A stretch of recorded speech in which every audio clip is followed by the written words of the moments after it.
Graça e paz, irmãos. Nós estamos estudando feridas da alma. Esse tema que trata sobre assuntos pertinentes à nossa fé, que provam a nossa fé. Eu vou começar novamente com a leitura da Bíblia, pedindo que os amados irmãos abram de novo suas Bíblias para o livro de 1 Reis, capítulo... Dessa vez eu vou mudar o capítulo, capítulo 17, para nós irmos montando um quadro na nossa mente acerca do profeta Elias. 1 Reis, vamos ver do capítulo 17. Nós estamos estudando a partir do capítulo 19. E eu estou apenas citando o contexto acerca da vida do profeta Elias. Mas o mais importante é você ler a palavra de Deus, porque quando você lê a palavra de Deus, isso fica mais firme na sua mente, no seu coração. Então nós vamos montar aqui a história do profeta Elias antes, durante e depois do problema de depressão que ele teve. Então vamos ler 1 Reis, capítulo 17. Vamos ler dos versos... Vamos ler o capítulo todo. Eu vou ler os versículos ímpares e vocês respondem com os versículos pares. Vamos ler na versão atualizada, certo? Na versão atualizada. Começa assim: Então Elias, o tesbita dos moradores de Gileade, disse a Acabe: Tão certo como vive o Senhor, Deus de Israel, perante cuja face estou, nem orvalho nem chuva haverá nestes anos, segundo a minha palavra.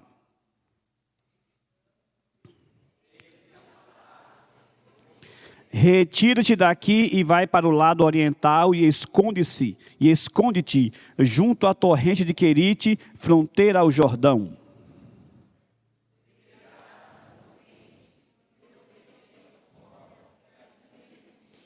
Foi, pois, e fez segundo a palavra do Senhor, retirou-se e habitou-se junto à torrente de Querite, fronteira ao Jordão.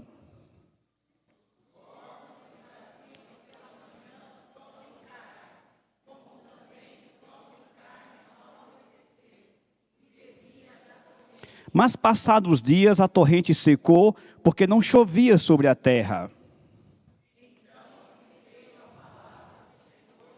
Dispõe-te e vai a Sarepta, que pertence a Sidom, e demora-te ali, onde ordenei a uma mulher viúva que te dê comida.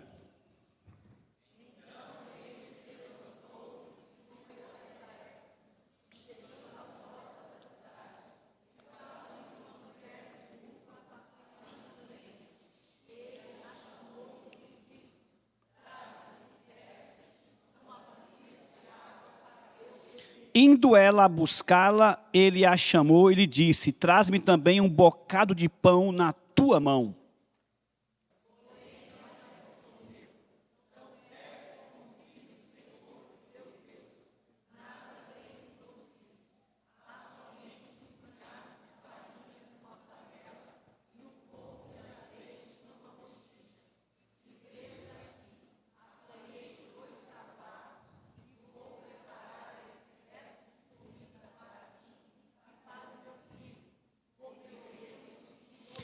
Elias lhe disse: Não temas, vai e faze o que disseste, mas primeiro faze dele para mim um bolo pequeno e traze-mo aqui fora. Depois farás para ti mesma e para teu filho.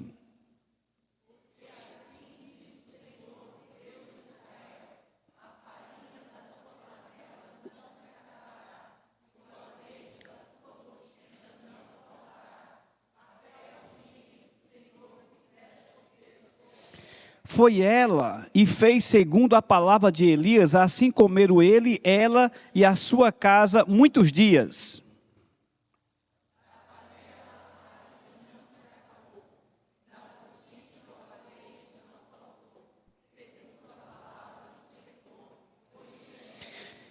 Depois disto, adoeceu o filho da mulher, da dona da casa, e a sua doença se agravou tanto que ele morreu.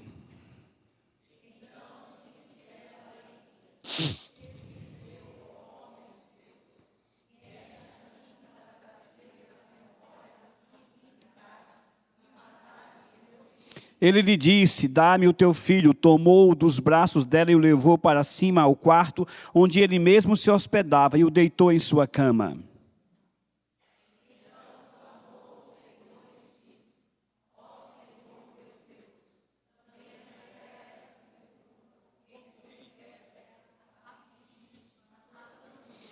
E estendendo-se 3 vezes sobre o menino, clamou ao Senhor e disse: ó Senhor meu Deus, rogo-te que faças a alma deste menino tornar a entrar nele.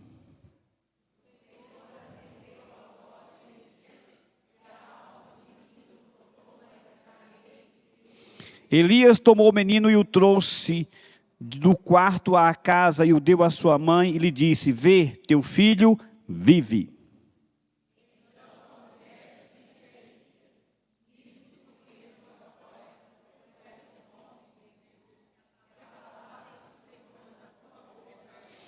Deus abençoe a leitura da sua palavra. Ok, eu li essa passagem porque algumas coisas que eu vou falar hoje têm a ver com Elias que nós não lemos, não tínhamos lido antes. Então vamos lá. Nós estamos vendo aqui que a depressão, segundo a OMS, é o mal do século, é o mal que atinge milhões de pessoas no mundo todo. De fato, ela é uma doença. Já vimos que é uma doença psicossomática, é uma doença que atinge a parte física do ser humano, mas atinge também a parte que nós chamamos de espiritual.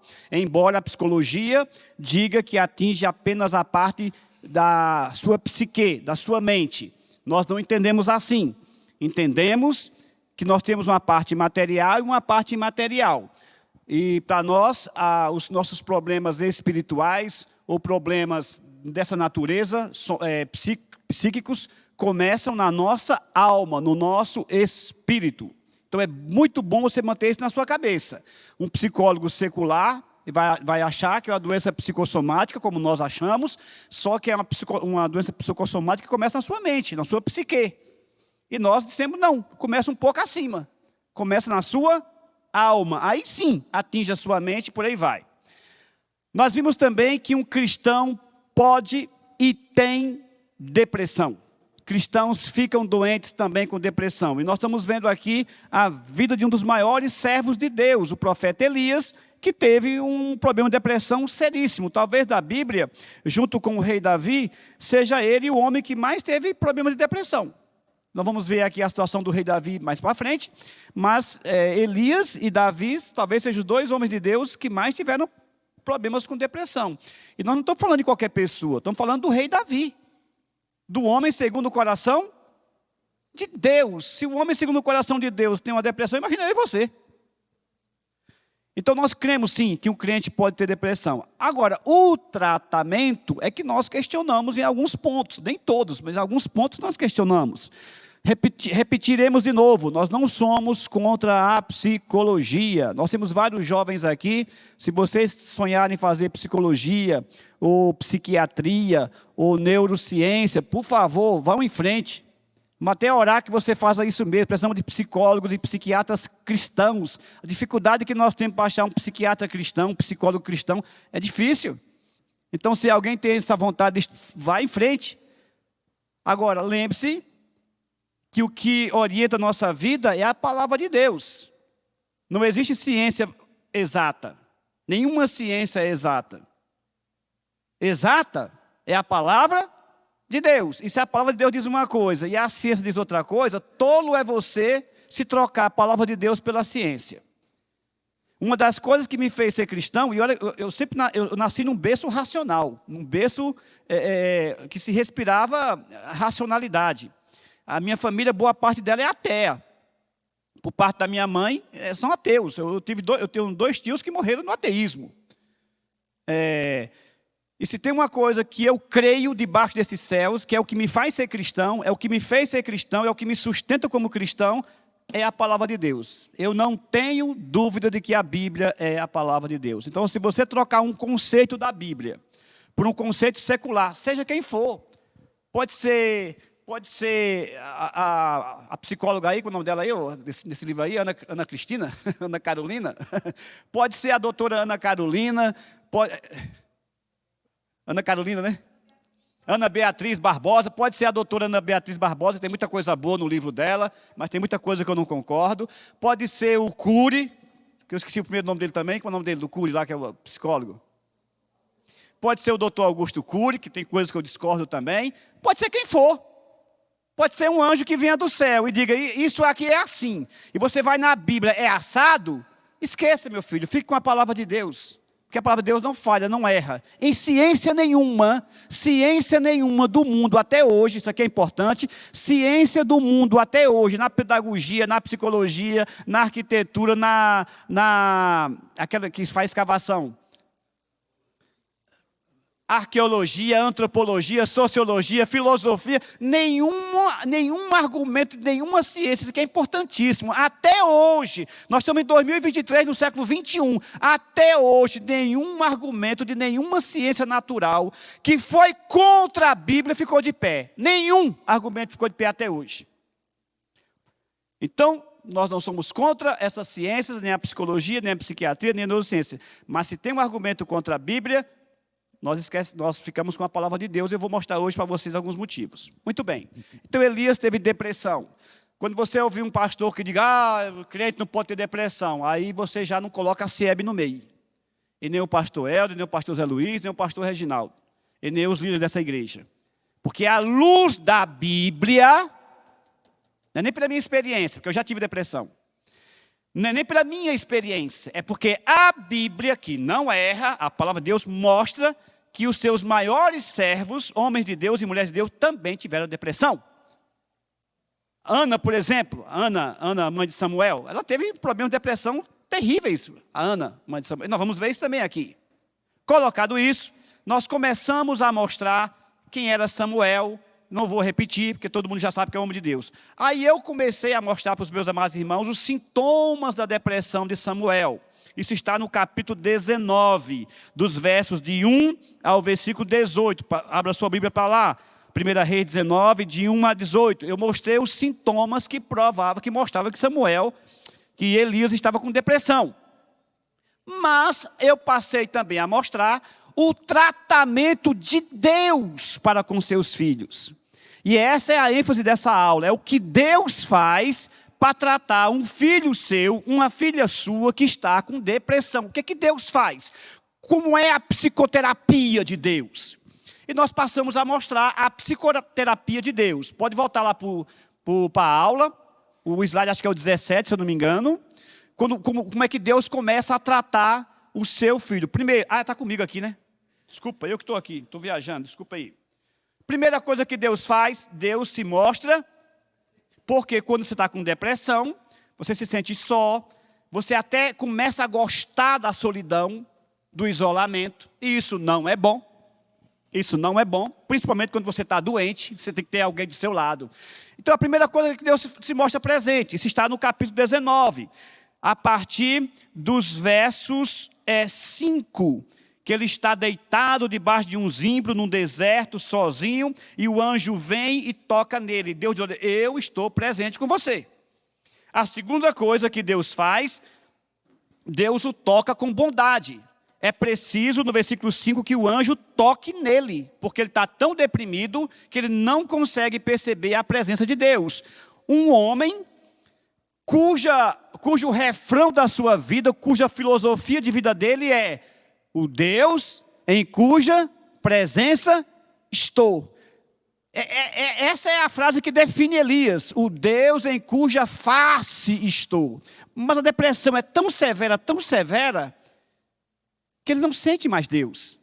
Ele não sente a presença de Deus por causa da depressão. Mas uma coisa você tem que colocar na sua cabeça, você é crente, você aceitou Jesus como seu Senhor e Salvador? Você aceitou Jesus? Você crê que Jesus é o Filho de Deus? Você crê que Jesus morreu pelos seus pecados? Você crê que você é pecador, pecadora? Você crê que o sacrifício de Jesus paga os seus pecados? Você crê que Deus te ama, que Jesus te... Você crê nisso? Se você crê nisso, a depressão pode até ofuscar sua mente e seus olhos para você não ver Deus. Mas se você crê nisso, eu te garanto, Deus vai estar sempre com você. Não tem depressão que afaste você de Deus. Você que acha isso, mas Deus jamais se afastará de você. Onde é que está isso? Romanos capítulo 8, que nós falamos tanto na aula passada. Nem morte, nem tribulação, nem fome, nem espada, nem morte. Nada pode nos separar do amor de Deus que está em Cristo Jesus, nosso Senhor. Mas a depressão faz com que você não enxergue. Tanto é que no versículo 5, mesmo depois que Deus aparece, mesmo que Deus toca nele, mesmo depois que ele come, diz o versículo 6, que ele comeu, bebeu e tornou a dormir. Mesmo Deus tocando, não é o pastor, é Deus tocando nele, a doença é tão terrível que ele come, se alimenta, olha para a cara do anjo, nem esboça a reação, que eu já acho uma coisa inacreditável, ele nem esboça a reação, nem fica assim, nossa, um anjo, nem isso ele tem, tamanha a depressão, ele simplesmente come e dorme. Antigamente, essa doença chamada depressão, eu até, por incrível que pareça, eu alcancei no Ceará as pessoas falando sobre isso. Ah, fulano e tal está com melancolia. É o que eles chamavam de melancolia. Alguns chamavam de, era melancolia, mas tem outra palavra que chamava, acho que angústia. Ah, ela está com angústia. Bom, eu não sei se você está passando por isso. Eu não sei se você já passou por isso. Eu oro a Deus que você não venha passar por isso. Mas se você vier a passar por isso, por maior que seja a depressão, lembra disso. Eu não estou enxergando Deus porque eu estou doente, mas Deus está aqui. E Deus hoje vai usar os anjos dele para tocar você. Pode ser uma palavra, pode ser um irmão, pode ser uma irmã, pode ser um louvor, pode ser uma palavra que até um ímpio fala que você olha assim, caramba, eu nunca tinha pensado nisso. Um ímpio, Deus usa para poder tocar em você, para dizer, eu estou aqui. A sua história não termina deprimido, deprimida. Quando nós chegarmos na parte do suicídio, eu vou falar sobre isso. Não existe na palavra de Deus um plano de Deus para um filho dele, para uma filha dele, terminar deprimido, se matando, tirando sua vida. Não existe esse plano de Deus na Bíblia.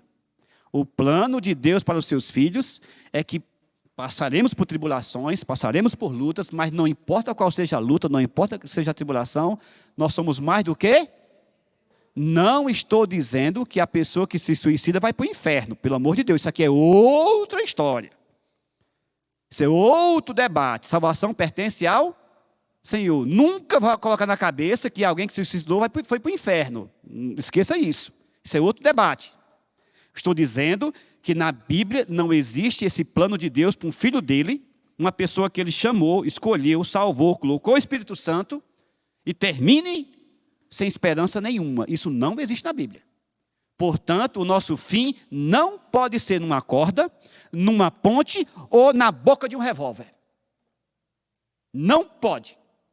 Porque nós somos o povo, mais do que? Nós somos o povo do Deus da esperança viva. Que não há problema aqui, que Deus não possa resolver. E esse cidadão sabia disso. Elias sabia disso. Ele acabou de ver passarinhos alimentando ele, de manhã e de tarde. O normal é um homem alimentar um passarinho. Sobrenatural é um passarinho alimentar um homem. E ele sabia, isso é Deus. Aqui não tem explicação não, científica não. Isso aí é o Deus em cuja face Deus te alimenta de tantas maneiras, espiritualmente, fisicamente, que você às vezes a gente é que não enxerga o modo como Deus nos sustenta. Ontem eu ouvi uns testemunhos lá na igreja de Taubaté, o pastor Kelner estava pregando. Gente, eu saí ontem da igreja assim, puxa vida, que bom que eu ouvi essas coisas. Sabe coisa assim, você ouve e diz, é Deus, é Deus, é Deus, é Deus. Ele viu uma panela não acabar a farinha e uma botija não acabar, quando o normal era, vou fazer o bolo, isso a mulher falando racionalmente, olha meu filho, é o seguinte, só tem isso aqui, vou fazer um pedaço de bolo, a gente vai comer, e fez que nem o Nelson da Capitinga, né? A gente vai comer e depois vai morrer. E esse era o real, a situação real era essa. A panela não acaba a farinha, e a botija não acaba Como é que Elias explicaria uma coisa dessa? Deus. É Deus me sustentando. É Deus nos sustentando. Eu estou sendo abençoado e abençoando outras pessoas. Mas ele se deparou com o pior de todos os problemas. A morte. A morte de uma pessoa que ele amava, inclusive. E agora? A panela já é um grande milagre, né? Mas ressuscitar mortos, aí, meu compadre, é um milagre maior ainda. Sabe o que eu estou enxergando aqui de cima? Um bocado de mortos ressuscitados pelo poder de Deus. E daí de baixo vocês estão vendo talvez o pior de todos. Um vale de ossos secos que Deus trouxe à vida. Esse é o nosso Deus. Elias sabia disso. Ele experimentou o milagre de Deus, ele experimentou Deus, ele não tinha dúvida. Mas essa desgraça dessa doença é tão terrível, que até um gigante da fé tomba. E tomba mesmo. Então Deus toca com bondade. Você pode não estar me enxergando, você pode estar sem esperança, você pode estar cansado, você pode estar até desanimado, você pode estar até querendo morrer. Mas eu estou aqui. E se você não toca em mim, eu toco em você. Esse é o nosso Deus. Deus o alimenta fisicamente e espiritualmente. Deus lhe dá novas perspectivas. Se você olhar o versículo 5, Deus diz, levanta e come. Mas se você olhar o versículo 7, quando Deus volta de novo para falar com Elias, Deus volta a segunda vez, toca nele e diz, levanta e come. Só que não tem um ponto final aí. Agora tem uma vírgula. Levanta e come, porque o caminho será sobremodo longo. O que é que Deus faz com Elias? Lhe dá novas perspectivas. O que fez com que Elias caísse foi a circunstância. Ele achava que no Monte Carmelo, desafiando os profetas de Baal, desafiando o rei Acabe, chamando todo Israel para aquela situação. Tanto é que esse nome Carmelo é tão importante que no cristianismo existem várias coisas com o nome de Carmelo, ordem carmelita, não sei mais o quê. Tem até um título no Vaticano, que é um título baseado no nome de Carmelo, porque foi o ápice da luta de Deus contra o diabo no Antigo Testamento. Não vou dizer o ápice, porque o êxodo também, o faraó, foi uma coisa grandiosa. Mas talvez, junto com o êxodo, com o faraó, o outro ponto alto da luta entre Deus e o diabo, entre o bem e o mal, entre luz e trevas, entre a verdade e a mentira, seja o Monte Carmelo, onde toda uma nação se reúne, e de um lado uma filosofia e uma religião pagã, que varria toda aquela região de Canaã, e do outro lado um homem que pregava a palavra de Deus, que conhecia Deus. E nós sabemos a história. Eu vou ler depois esse capítulo 18 para vocês, mas eu creio que vocês já conhecem, né? Quando os profetas de Baal passam a manhã toda invocando Baal e nada. Eles invocam Baal, vamos ver se esse homem é Deus mesmo. Se é Deus, acabou. Todo mundo vai seguir a Baal e acabou o problema. E nada. Aí Elias vai, agora é minha vez. Joga água na fogueira, joga água no holocausto, invoca o nome do Senhor, desce fogo do céu e tal. Elias apostou tudo naquilo. Agora presta atenção no que eu vou te falar. Eu vou falar isso aqui assim com muita calma, mas assim pedindo a Deus para colocar isso no seu coração. Porque eu vim aprender isso depois de muito sofrimento que eu aprendi essas coisas. E é por isso que em sofrimentos como esse que a gente está passando, a gente consegue ficar de pé. Porque aprendeu algumas coisas importantes. Então preste atenção. Elias jogou todas as suas fichas naquela situação. Muito bem. A situação não mudou da sua perspectiva. E pior, além de não ter mudado, a situação piorou. E aqui está a lição para você. Nós não temos controle sobre as circunstâncias. Existem circunstâncias na nossa vida que nós não temos como mudar. Ontem eu vi lá em Taubaté uma irmã, ainda traumatizada, porque a eleição no Brasil não deu do jeito que ela queria. Não saiu do jeito que ela queria. Eu disse, irmã, A senhora não tem controle, a senhora vai mudar o presidente, vai mudar o Congresso, vai mudar o Supremo Tribunal Federal, vai mudar... Só consegue mudar a circunstância. Não muda. Mas a vida, a circunstância que te aflige é outra. Pode ser na sua casa. É meu marido que não muda. Já está anos que eu oro, que eu suplico, mas meu marido não muda. Às vezes é sua esposa. Esposa também dá trabalho, não é só marido não, viu? A minha esposa não muda, eu vivo de joelho no chão, clamando, tá pior. Depois que eu comecei a orar e ir para a igreja, foi piorar a situação. São meus filhos, meu filho não muda, minha filha, enfim. A minha situação financeira que não muda, e por aí vai. Então vamos lá. Sabe por que Elias ficou deprimido? Porque ele começou a colocar os olhos na circunstância, achava que ele podia mudar a circunstância, que a circunstância devia ser do jeito que ele queria. E não foi. E quando você começa a se desesperar, porque não consegue mudar uma circunstância, você está se automutilando, se autoafligindo. Pensa, se Deus não mudou as circunstâncias, não é você que vai mudar. Tem coisas que pertencem a você, a sua esfera, que depende de você. Isso é verdade. Tem circunstâncias que dependem de você. Mas isso é uma parcela muito pequena. Segunda coisa, ninguém muda ninguém. Elias achava que agora o rei ia mudar, a rainha ia mudar. Se a sua esperança é que você vai mudar seu cônjuge, pode perder a esperança. Pode perder a esperança, você não vai mudar. Porque ninguém muda ninguém. Se Deus não mudar, não é você que vai mudar.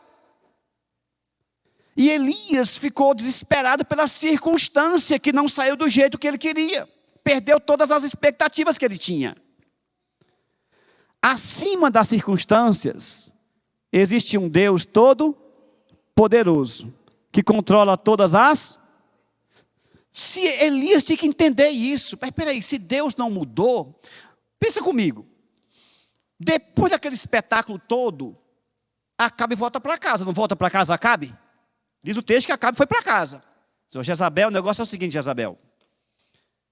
Juntamos todos os seus profetas, sumo sacerdote de Baal. Rapaz, o ribuliço foi feio. Passaram a manhã toda orando, clamando, rezando, manquejando. Aquela macumba, né? Aquela coisa de macumba. Chamaram para o Baal, não deu nada certo. Aí aquele maluco lá, com roupa de couro, fedendo, que vive nos desertos lá, chamou uma vez só o Deus dele e, puf, desceu fogo do céu. E agora, Jezabel, o que a gente vai fazer? Vamos matar o homem de Deus, acabou. Ou seja, não mudou nada. Porque ninguém muda ninguém. Outra coisa importante. As circunstâncias de um crente estão debaixo da mão de Deus. A minha neta está na UTI lá em São Paulo. Graças a Deus que ela está melhorando. Eu agradeço muito as orações dos irmãos. Mas Melissa pertence a Deus. Ela é uma serva de Deus. A mãe é uma serva de Deus. O pai é uma serva de Deus. Eu sou um filho de Deus. Iraci é filho de Deus. Ninguém, de uma quarta para a quinta, o mundo desmorona debaixo dos nossos pés. Eu não posso mudar as circunstâncias. Eu não sou Deus para mudar as circunstâncias. Mas uma coisa eu sei, que Deus está no... E para isso basta.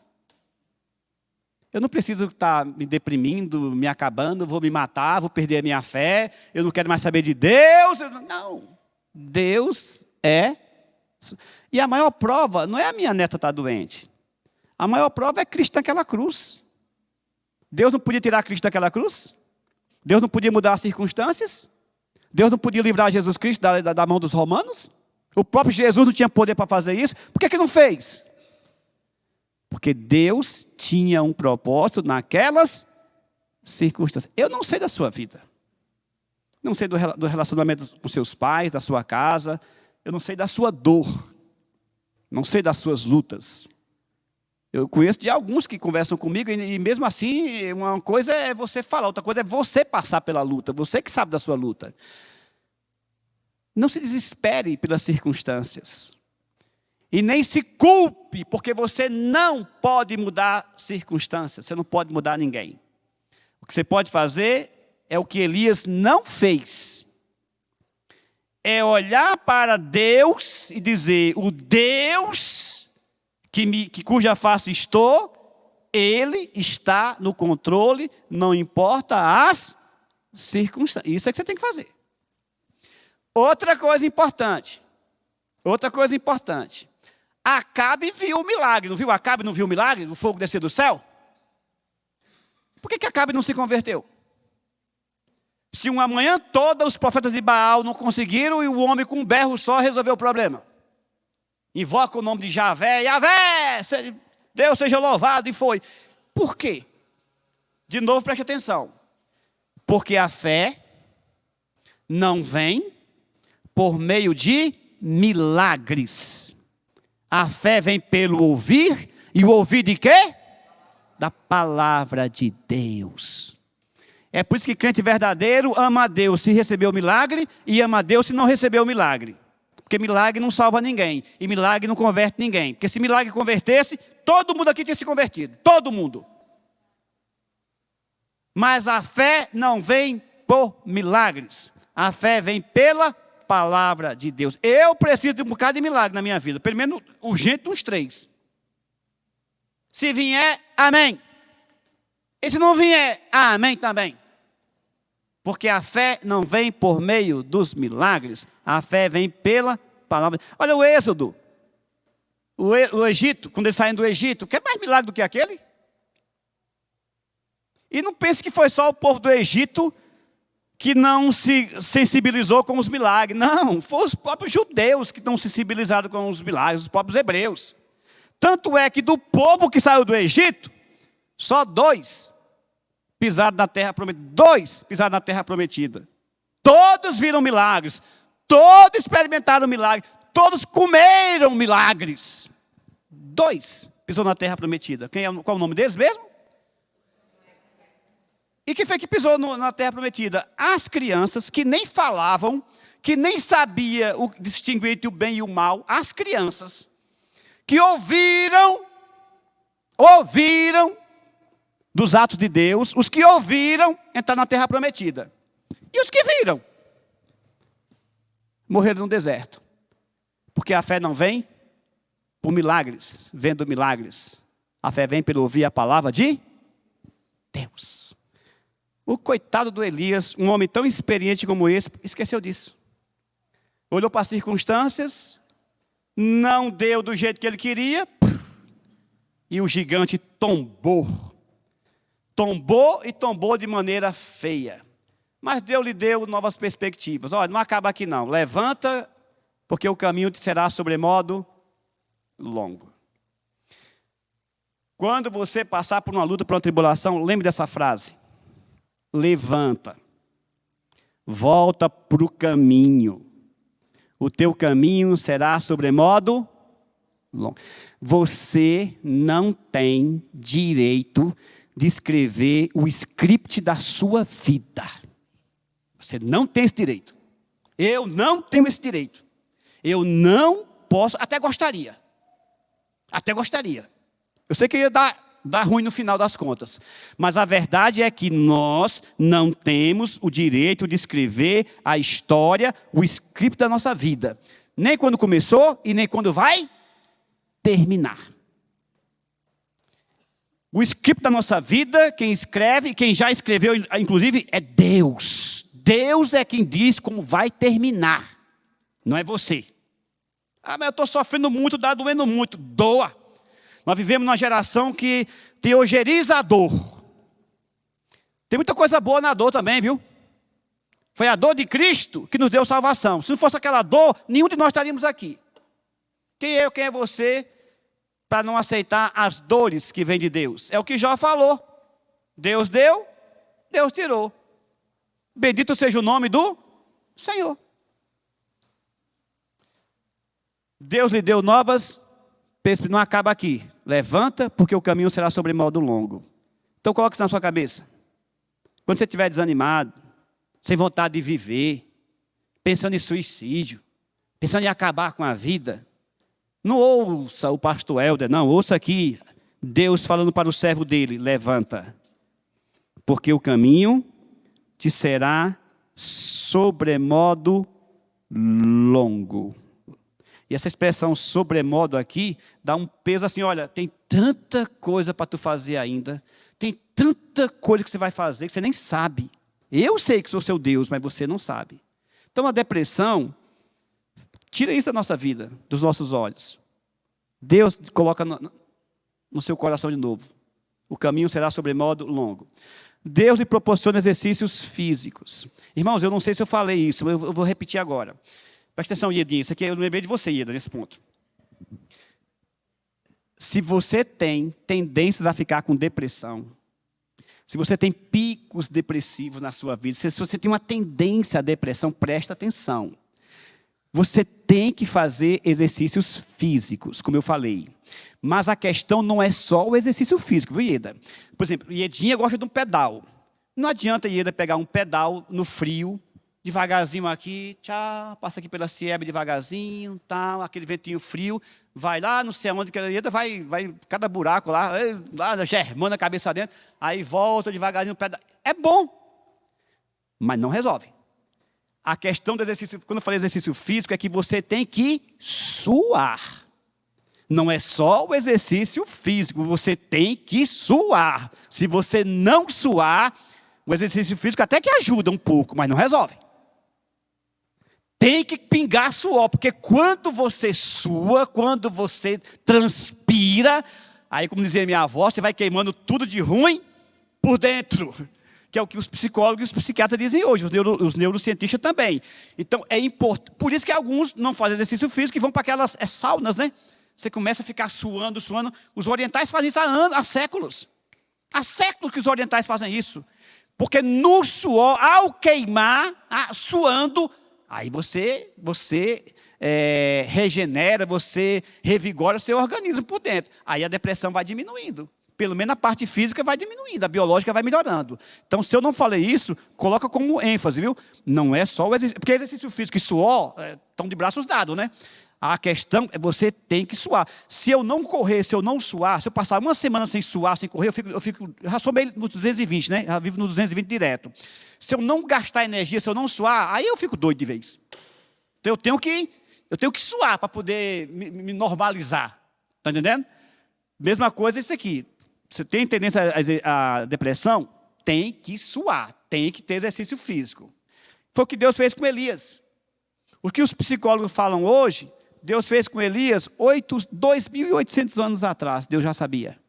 Mandou ele caminhar 600 quilômetros. 600 quilômetros Deus mandou ele caminhar. Não tem depressão que aguente. A outra coisa que Deus fez, Deus cuidou do físico, mas Deus cuidou também da mente. E cuidou também do espírito, porque ele foi passando em lugares onde Deus tinha agido. Deus mandou ele para o Monte Horebe, para o Monte Sinai, onde Deus se manifestava. Então Deus não cuidou não só do físico, Deus cuidou do físico, da mente e cuidou do espírito. Muito bem, agora nós vamos fechar essa parte de Elias. Deus tratou a sua mente, Deus tratou o seu espírito. Agora vamos lá, o resultado do tratamento. Primeira coisa, volta para o caminho. Você tem que voltar para Deus. Pastor, mas eu não tenho vontade nem de ir para a igreja. Não tem problema se você não tem vontade de ir para a igreja. Você não pode perder a vontade e voltar para Deus. Para a igreja você pode perder a vontade. Enquanto está doente, pode. Depois que ficar doente, venha. Você não pode sair da presença de Deus. Você tem que continuar, mesmo sem vontade. Não espere ter vontade. Você tem que continuar orando, clamando, pedindo, chorando como Ana. Ana suou pouco, mas chorou muito.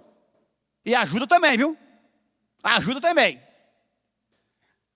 Primeira coisa, volta para o caminho. Segunda coisa, Deus, ele recobrou o ânimo. Quando chega no versículo 9 em diante, versículo 10 em diante, preste atenção. Vou ler do versículo 9. Ali entrou numa caverna, onde passou a noite, e eis que lhe veio a palavra do Senhor, e lhe disse: que fazes aqui, Elias? Ele respondeu: tenho sido zeloso pelo Senhor, Deus dos exércitos, porque os filhos de Israel deixaram a tua aliança, derribaram os teus altares, e mataram os teus profetas à espada, e eu fiquei só, e procuro tirar minha vida. Desde que começou o tratamento, é a primeira vez que Elias fala. Desde que começou, já se vão quase 50 dias de tratamento. No mínimo 50 dias. Quando Deus pergunta para ele, o que faz aqui Elias? Não é que Deus está pensando, não é que Deus não saiba. Deus está dizendo o seguinte, o que está acontecendo? O que você está sentindo? Qual é o seu problema? Aí ele solta tudo.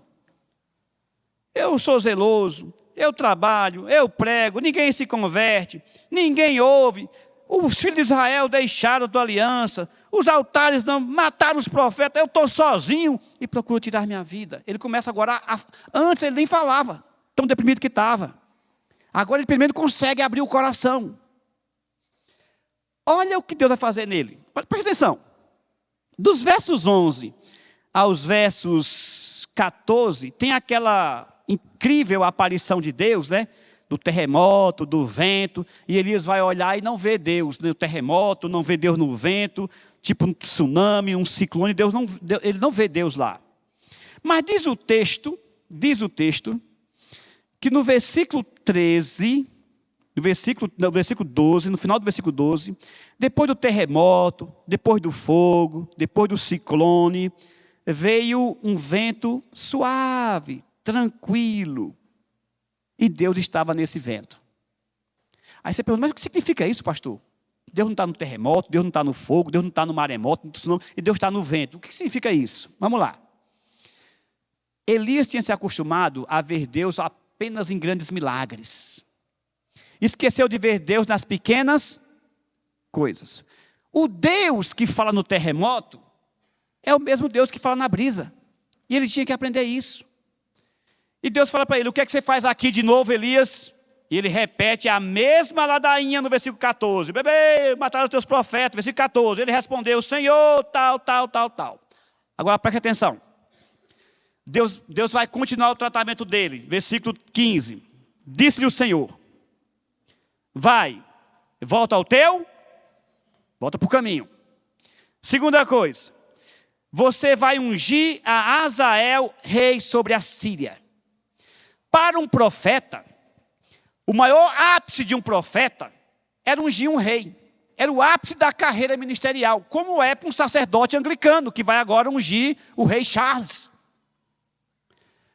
Para quem ia morrer, para quem estava querendo morrer, Deus está dizendo, não acabou a tua história, meu filho. Você vai ser o sacerdote que vai ungir um rei. Não. Melhor dizendo, você vai ungir 2 reis. Versículo 16. A Jeú, você vai ungir reis sobre Israel.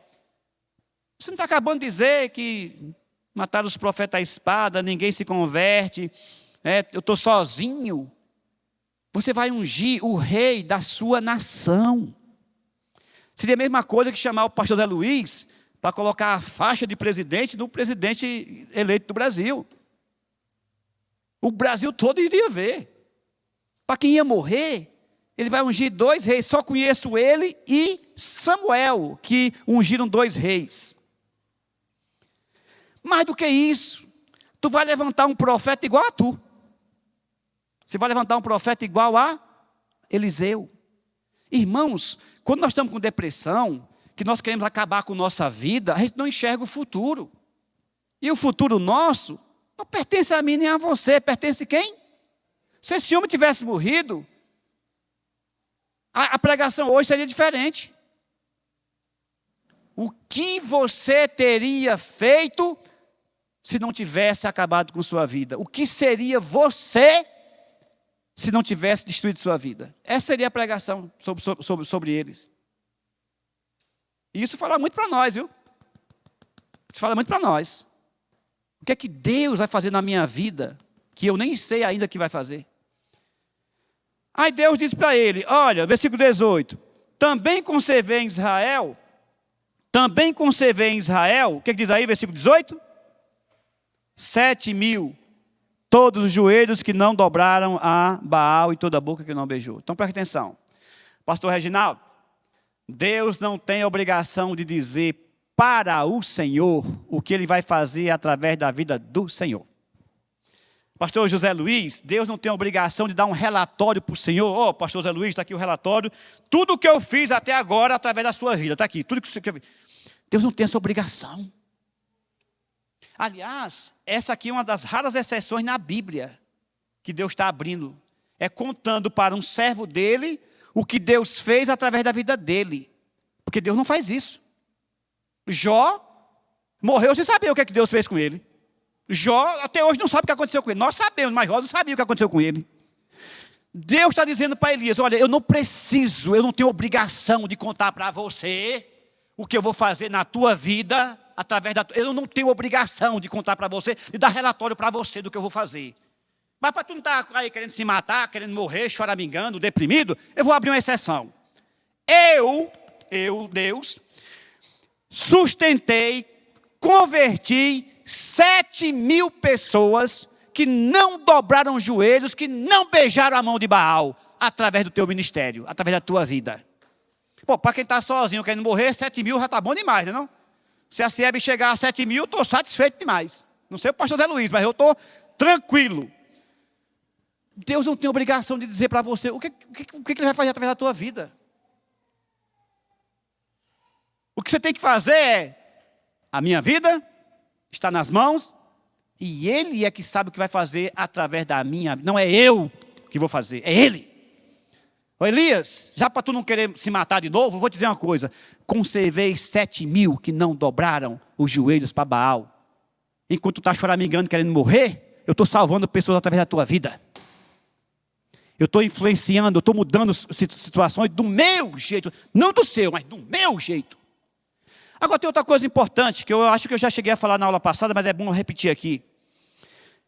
Ele chama Eliseu, no capítulo 2. Ele chama Eliseu.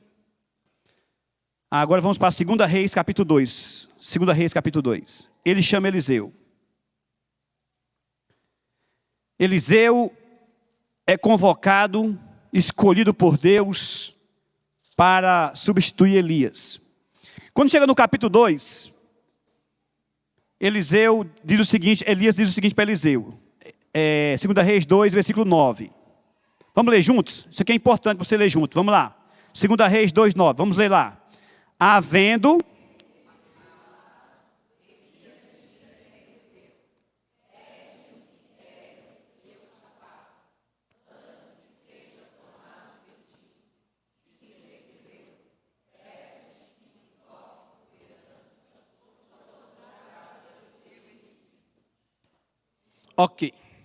Ok, preste atenção.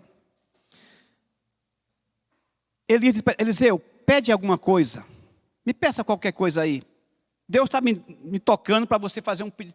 Aí Eliseu diz, eu quero porção dobrada do seu espírito. Em outras palavras, eu queria ter a coragem que tu tem, a fé que tu tem, a força que tu tem, o otimismo que tu tem. Eu queria ter a fé que você tem. Eu já contei para muitos aqui, vou repetir de novo. Eu estava no meu último ano no seminário. Eu nunca vou esquecer isso, irmão. Vai fazer 30 anos, eu nunca esqueci isso. Eu estava no meu último ano, faltava 6 meses para me formar. 6 meses para me formar. Só que eu estava muito cansado, com muitos problemas, sem sustento, com 2 crianças pequenas, né? Aí eu trabalhava varrendo o seminário, para poder ajudar no seminário, eu varria o seminário. E eu estava lá varrendo o seminário com aquela vassoura de bruxa, sabe? Dava até vontade de subir nela e sair voando por aí para poder esquecer os problemas. Estava lá varrendo o seminário, lá no último andar. E me deu aquele desânimo, Thelma, me deu aquela desesperança, aquele cansaço. Aí eu fiz igual a Eliseu, chega, não aguento mais. Joguei a vassoura para um lado, disse, vou descer, vou dizer para o diretor que eu vou desistir e vou embora para casa. Vou procurar trabalho, sustentar minha família, enfim, desisti. Quando eu vou pensando em descer o primeiro degrau, eu só ouço aquele grito, Pastor Helder, era um irmão meio tantando a cabeça, chamado Valdemir é o nome dele. Ele tinha ido comigo fazer conferência, tinha me acompanhado lá no sítio, lá no sertão do Ceará, lá no Cariri, sabe? Uma casa aqui, outra casa acolá, e lá tinha uma igreja batista, que um missionário americano fundou, lá no sertão, lá no meio do mato. E ele tinha ido comigo pregar lá. E nessa igreja tinha uma menina que estava com depressão. E a depressão dela é porque o noivo dela acabou o casamento, faltando 30 dias para o casamento. E o safado do noivo era meu colega de seminário, para piorar a situação. O mais culto em termos de hebraico era o cara, para ter ideia. O mais culto que tinha. Era culto em hebraico e pequeno em caráter, né? Terminou o noivado com a menina, gente boa, uma ótima pessoa. E eu passei pregando mais ou menos esses temas aqui, sobre fé, sobre Deus, aquela coisa toda. E vim embora. Eu sabia da história, porque ele era meu colega, todo mundo ficou zum lá no seminário, enfim, mas eu vim embora. Ela pegou e escreveu uma carta. Irmãos, é porque eu tive a semana meio agitada, mas eu vou ter essa carta para mostrar para os irmãos. Eu vou procurar essa carta lá em casa e vou ter a carta para os irmãos verem.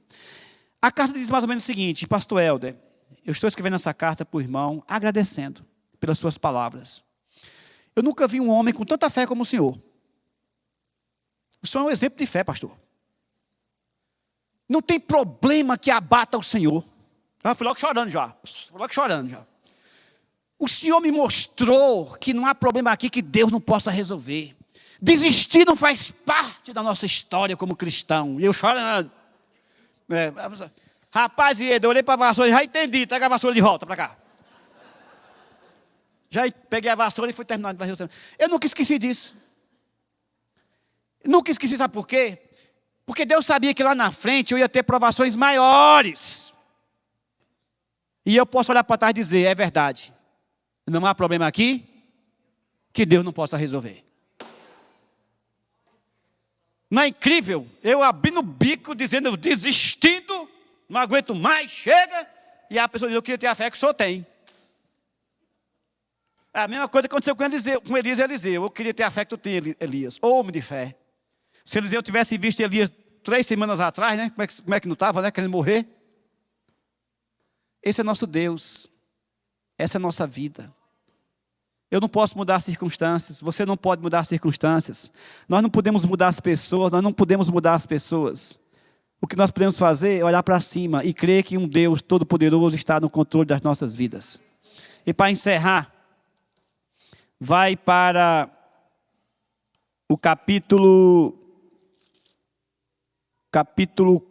2, eu acabei de ler o capítulo 2, foi isso? Mudei aqui, capítulo 2, versículo 11. Vamos ler todo mundo junto. Capítulo 2, versículo 11, 2 Reis. Vamos lá? Indo.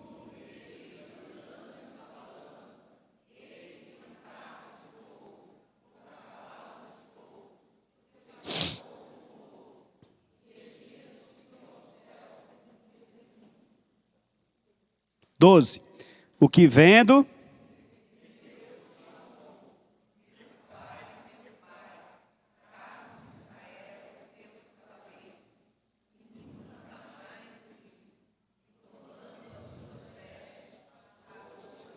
Volta para a aula. Se você for no capítulo 19 de 1 Reis, Elias diz, basta. Não sou melhor que meus pais. Toma agora, Senhor, a minha vida. Desejou para si a morte. Esse era o plano de Elias deprimido. Eu quero morrer. Chega, eu quero morrer. Eu já passei por isso, irmãos. Eu estou falando isso aqui porque eu já passei por isso. Eu quero morrer. Aí Deus disse para ele o seguinte, olha, sabe aquela morte que tu queria? Nem isso tu vai ter. Porque você vai para o céu numa carruagem de fogo, com os anjos te acompanhando, um cortejo de anjos. Nem a morte você vai experimentar, você vai para a glória. Como diz o irmão lá no Ceará, você vai para a glória com tripa e tudo. É o provérbio lá do Ceará, você vai para a glória com tripa e tudo. Nem isso tu vai ter. A morte que tu queria, nem isso. Porque um filho de Deus não morre. O Filho de Deus é apenas uma semente plantada para a vida eterna.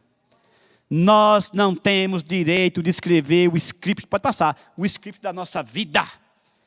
Quem escreve o script da nossa vida é Deus. E meus queridos, vamos lá, opa, ok? Lucas 9, 30, 31, e aqui nós encerramos. Lucas 9, 30, 31. Muito bem, nem para a morte tu vai. E o mais incrível é que depois da morte, Deus ainda tem um propósito na vida dos seus filhos. Depois da morte, Deus tem um propósito na vida dos seus filhos. O que acontece em Lucas 9, 30, 31? Vamos ler juntos de novo?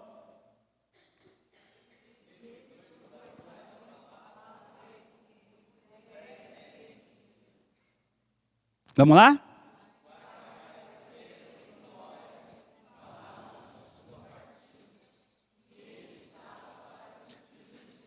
Até depois da morte, os propósitos de Deus nas nossas vidas continuam. Elias é levado para o céu numa carruagem de fogo, com cortejo de anjos. 800 anos depois, Elias reaparece. Fazendo o quê? Fortalecendo o Messias, o Filho de Deus, que vai passar pela maior de todas as tribulações. Dá para entender isso, irmão? Chega até me arrepia. O homem que queria morrer vai agora aparecer, porque estava enfrentando a tribulação. Agora vai reaparecer, fortalecendo o Filho de Deus, que vai passar pela maior de todas as tribulações. Ei, não queira acabar com sua vida, não. Não deixa a depressão vencer você, não. O caminho será sobremodo longo. Nós não estamos destinados a morrer, a tirar nossa vida. Nós estamos destinados à vida eterna. Nós não somos derrotados, nós somos mais do que vencedores. Você, hoje, pode estar triste, sem esperança. Mas Deus tem um plano na sua vida, que amanhã vai ser você, que vai ajudar outras pessoas a vencer o que você venceu na força do Senhor. Eu acho inacreditável. Elias fortalecendo Jesus antes da tribulação que ele ia passar. Esse é o nosso Deus. E nesse Deus nós somos mais do que? Glória a Deus, até o próximo domingo, se Deus quiser.